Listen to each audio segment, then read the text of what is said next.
Yo les amis, j'espère que vous allez bien. La Côte d'Ivoire qui est dans la finale de sa CAN, je n'ai qu'envie de dire que c'est le destin. Il n'y a rien d'autre à dire. C'était leur destin. Ça avait l'air de ça depuis qu'ils se sont qualifiés à cause de la victoire du Maroc. Bref, la Côte d'Ivoire qui fait une CAN exceptionnelle, rien d'autre à redire. On va faire le débrief du match. Mais avant ça, bien sûr, n'oubliez pas de vous abonner, liker la vidéo et on passe directement au débrief. Bon, les Ivoiriens qui s'imposent après une victoire 1-0 contre la RDC. Je commence même, ou je n'ai même pas beaucoup à dire sur le match-ci. Avant le cooling break et après le cooling break, on a eu deux matchs différents. Avant le cooling break, tu vois l'entrée de match, tu vois le début du match, tu te dis que mais la RDC va marcher sur les gars à un moment ou un autre. Même s'ils ne marchent pas sur eux, ils vont continuer de dominer, ils vont continuer d'avancer, ils vont continuer de mettre la pression jusqu'à ce que le but sorte. Bon, après le cooling break, honnêtement, je ne vais pas vous mentir, je m'endormais un peu pendant le match parce que j'étais extrêmement fatigué. Mais après le cooling break, tu sens vraiment que quelque chose a changé. Et je ne peux pas vous expliquer ce que c'est. Parce que sur le stade même, tu ne vois pas qu'il y a eu un très grand changement tactique. Tu vois juste rester une équipe qui s'est dit que, ok, on est arrivé ici peut-être avec un peu de chance, mais ce n'est pas le hasard. On a gagné les matchs, on a joué les matchs sérieusement. On est à domicile, on a nos supporters, stade plein, en orange, on n'a rien à perdre, il faut avancer. Tu vois un boy comme Kessié prendre ses responsabilités, tu vois un Haller prendre ses responsabilités, tu vois un Max Gradel prendre ses responsabilités. Bon, c'est qu'au Fofana qui était un peu plus calme sur le match-ci, mais c'est juste pour vous dire que chaque joueur, à chaque ligne, à chaque poste, a pris ses responsabilités. Tout ça malgré le fait qu'ils avaient beaucoup de blessés. Tu vois une équipe de Côte d'Ivoire qui est vraiment ravivée, une équipe de Côte d'Ivoire qui joue potentiellement son meilleur football depuis le début de la CAN. Parce qu'à part celui-là, je ne pense pas. Je pense que c'est seulement contre le Sénégal qu'ils aient joué un football aussi intéressant, aussi attrayant, aussi beau à voir. Vraiment, chapeau à l'équipe ivoirienne. Ils ont fini par avoir leur but parce qu'à force de mettre la pression, comme je disais pour la RDC, si c'est la Côte d'Ivoire qui met la pression, à un moment ou un autre, le but va finir par sortir. On a vu ça dans le match du Nigeria, on a encore vu ça dans le match de la Côte d'Ivoire. À force de mettre la pression, tu vas finir par te créer des chances, tu vas finir par trouver l'espace pour marquer ton but. Magnifique centre de Max Gradel. Et Haller, qui a la chance de ceux qui osent, comme j'aime souvent dire sur la chaîne, il a essayé sa reprise de volée, même si ça a fait 6 rebonds avant d'arriver au goal, même si le ballon est parti taper le haut du stade avant de revenir entrer, on n'a rien à dire. Sa reprise qui était magnifique, c'est entré bon. Peut-être que le latéral congolais aurait pu mieux faire pour bloquer Haller, parce qu'en fin de compte, il a sauté dans le vide. Et je ne pense pas qu'il était si loin que ça de Haller. Il aurait dû anticiper que, ok, je ne peux pas toucher le ballon, donc j'essaye de gêner le gars qui tire, mais il ne l'a pas fait. Haller qui a eu sa chance de ceux qui osent. Belle reprise de volée, ça a lobé le gardien. Et puis bon, la Côte d'Ivoire qui s'impose plutôt posément. Honnêtement, moi, je suis très content pour eux. C'est vrai qu'on a eu à les trash talk et tout, et tout, et tout. Mais quand tu vois le scénario de comment ils sont arrivés en finale, tu ne peux pas hate ce genre d'équipe-ci là. Il faut vraiment être un fou ou bien une personne de mauvaise foi pour essayer de dire quoi que ce soit sur l'équipe-ci. Certes, la Guinée équatoriale leur a donné 4-0. Certes, ceci s'est passé. Certes, la compétition ne s'est pas passée comme ils voulaient. Mais en fin de compte, quand tu regardes les matchs qu'il fallait gagner, ils les ont gagnés. C'est tout ce qui compte. Maintenant, côté congolais, je pense quand même qu'il y a des regrets à avoir parce que l'équipe de Côte d'Ivoire, c'était une équipe qui était très prenable, mais sur beaucoup d'échelles.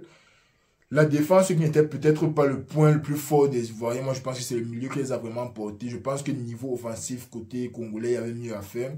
Ils ont eu 2-3 actions qui n'ont pas marché. Yohan Wissa, comme moi j'attendais vraiment voir ce match-ci. En fin de compte, tu te rends compte que c'est un joueur standard africain, mais qui a fait un bon match très intéressant, mais en fin de compte, vraiment rien de spécial côté congolais, vraiment rien de très wow. Ils ont eu leur match à jouer, ils ont bien commencé. Après, la pression a fait, ils ont baissé les bras. Je ne sais vraiment pas quoi dire, mais chapeau aux Ivoiriens, vraiment, à tous les Ivoiriens qui regardent la vidéo aussi. Félicitations à vous. J'espère que vous allez gagner la finale parce que pourquoi pas, vous êtes à domicile, c'est la fête chez vous. Pourquoi pas prolonger la fête même encore 4 ou 5 jours après la CAN. Vraiment, I'm here for it. C'est tout ce que j'ai à dire. I'm here for it. Donc, je donne toute ma chance aux Ivoiriens pour la finale. Bien sûr, ça ne veut pas dire que je veux que la Côte d'Ivoire gagne, mais s'ils gagnent, ce sera beau pour le football et surtout pour les Ivoiriens. Donc, c'était tout pour le match là. On va faire une vidéo spécifiquement pour les pronostics. Donc, abonnez-vous et likez si vous avez envie de voir ça. Et dans l'autre match de la journée, dans lequel j'étais un peu plus concentré, Nigeria contre l'Afrique du Sud. Mais le match là, c'était du n'importe quoi, les gars.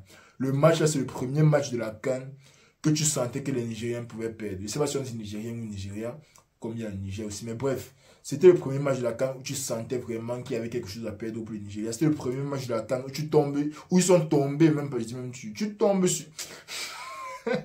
C'était le premier match de la CAN où les Nigérians sont tombés sur une équipe qui les a actuellement menacés, qui a montré qu'ils avaient les arguments pour arriver devant leur goal. Malheureusement pour les Sud-Africains, La finition était juste pas au rendez-vous, mais moi je pense qu'ils ont fait un très bon job de casser les lignes nigérianes autant que possible, que ce soit par les longs ballons derrière la défense. Et c'est ça, quand tu compares le football d'une équipe comme l'Afrique du Sud au football d'une équipe comme le Cameroun, l'Afrique du Sud met 2 joueurs dans l'axe capables de déborder les centraux adverses. Ils n'ont pas 2 joueurs sur les côtés qui vont les aider à faire avancer le ballon. Non, ils ont 2 joueurs dans l'axe qui cherchent l'espace derrière les défenseurs et les joueurs de derrière essayent de les trouver derrière ces défenseurs-là. Quand tu compares ça à une équipe du Cameroun qui cherche les joueurs sur les côtés pour essayer de faire avancer le ballon tout court, ce n'est pas la même chose. Et les Sud-Africains qui étaient très précis dans leur long ballon, maintes fois ils ont mis les Nigériens en danger. Désolé, je m'embrouille un peu les débuts ici, mais maintes fois ils ont mis les Nigériens en danger.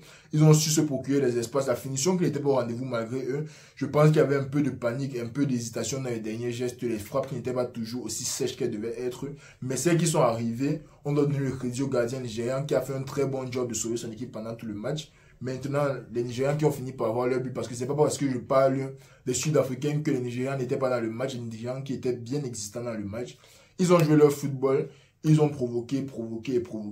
Même quand je pense que l'Afrique du Sud a dominé en général, mais les Nigérians qui ont aussi très bien provoqué, ils ont fini par avoir leur penalty. Bon, je ne sais pas pourquoi Osimhen n'a pas tiré. Moi, je suis vraiment dans la cancela côté Nigeria pour voir Osimhen marquer. Ça me fait un peu mal qu'il n'arrive pas à marquer. Il a marqué quoi? Un seul but depuis le début de la CAN.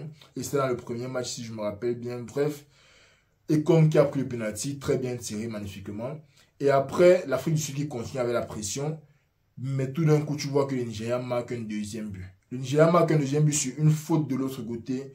En défense, ils prennent une contre-attaque magnifique. Ils envoient sur le côté, on donne la passe, Osimhen marque. Moi, je me dis que, ok, le Nigeria qui gagne le match, peut-être logiquement, sachant qu'ils sont peut-être l'équipe la plus forte, peut-être l'équipe la plus construite. Mais vu le match aussi, je te dis que les Sud-Africains auraient pu mieux faire. Après, on connaît tous, la VAR, l'arbitre change de décision.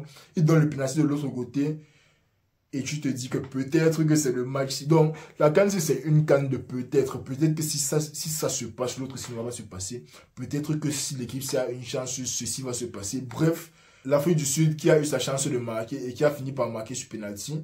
Et après, c'est devenu le boum boum, les gars. Après ça, moi, je vous dis, chapeau au gardien nigérien. Parce que ce qu'il a fait sur le match d'aujourd'hui, je ne pense pas qu'il ait eu un autre match avec autant de travail. Et dans le premier match, là où il a eu autant de travail, dans le premier match où leur défense s'est vraiment sentie dominée, ils ont pu se reposer sur un gardien du niveau, un gardien qui avait le niveau, un gardien de taille, un gardien concentré jusqu'à dans les prolongations, jusqu'à dans les pénaltys. Il n'a jamais baissé de concentration. Arrivé au pénalty, c'était une autre affaire. Le gardien sud-africain qui a arrêté 4 pénaltys l'autre jour. Aujourd'hui, il n'a pas pu arrêter un. Le Nigeria qui a arrêté, mais en mettant le ballon au-dessus de la barre. Il y a des jours comme ça. Il y a des jours là, tu vas arriver, tu as l'impression que tu es ici dans Galactic Football, que c'est ton shonen. Tu vas venir jouer ton meilleur football, tu vas sauver tout le pays. Et tout le monde va penser que subitement tu es un sorcier, un peu comme le gardien égyptien la dernière fois. Ils vont penser que tu es un sorcier, mais quand c'est dans le match qui compte, quand c'est dans le match où soit vous passez ici, soit vous êtes éliminé. Parfois, les arrêts ne sortent juste pas. Et en plus, les penalty, moi je dis ça tous les jours, c'est une affaire de chance. C'est une affaire de chance et de flow. Pour le gardien, c'est compliqué d'avoir le flow, mais en même temps, c'est un peu facile. Parce que quand tu commences à enchaîner les arrêts, tu sens vraiment, même le buteur adverse sait que est-ce que je dois mettre le ballon à gauche, à droite, est-ce que je dois le mettre au milieu. C'est pour ça que les Nigériens ont commencé à mettre au milieu, sachant que le gardien est forcément plongé. Au bout du troisième penalty, le gardien qui n'a même plus envie de plonger, parce qu'il commençait à paniquer lui aussi dans sa tête. Donc, penalty très bien tiré par les Nigériens. Côté sud-africain, je pense il y a des regrets à avoir. Ils ont très bien géré le match. Ils ont joué un football très attractif. Malheureusement, arrivé à la séance de tir au but. Je ne veux pas dire que le gardien n'était pas au niveau, mais le gardien nigérien était au niveau. Le gardien nigérien qui est arrivé là, je pense qu'il a plongé du bon côté sur tous les penaltys. Il a arrêté tout sauf un seul. Il a fait son match comme le gardien sud-africain l'autre jour. Lui, il est arrivé aujourd'hui, il a fait son match. Il a sauvé son pays, il a envoyé son pays en finale. Donc, on aura une très belle finale entre le Nigeria et la Côte d'Ivoire. Je vais essayer de vous sortir une vidéo sur les pronostics. Si Neu nous laisse filmer les vidéos. Donc, je vais essayer de vous sortir une vidéo sur les pronostics, les amis. Mais c'était tout pour les demi-finales. La CAN qui est bientôt finie. Après, on va repartir dans le football du club. On a la Champions League qui reprend la semaine prochaine. Si ça vous intéresse, n'hésitez pas bien sûr à vous abonner et liker la vidéo parce que le foot continue sur Sports. Et pourquoi pas, on va essayer de faire d'autres sports parce que j'ai souvent les abonnés footballeurs, footballistiques, je ne sais pas quoi. Mais on va essayer de faire d'autres sports. Donc abonnez-vous si vous êtes là pour ça. Abonnez-vous pour tout. Abonnez-vous si vous aimez voir ma tête. Abonnez-vous si vous aimez les vidéos surtout. N'oubliez pas de me laisser en commentaire ce que vous avez pensé des deux demi-finales d'aujourd'hui. Et si vous pensez vraiment que l'Afrique du Sud a loupé sa chance ou bien juste que le Nigeria était beaucoup trop fort. Parce que côté ivoirien, moi je vois que la Côte d'Ivoire était supérieure, mais franchement supérieure au Congo. Mais côté sud-africain, moi je vois que ça se débat. Je vois qu'il y a des opinions à avoir des deux côtés. Donc dites-moi en commentaire, puis on va se reprendre pour la petite finale et la finale de cette magnifique canon ensemble, les amis. Prenez soin de vous.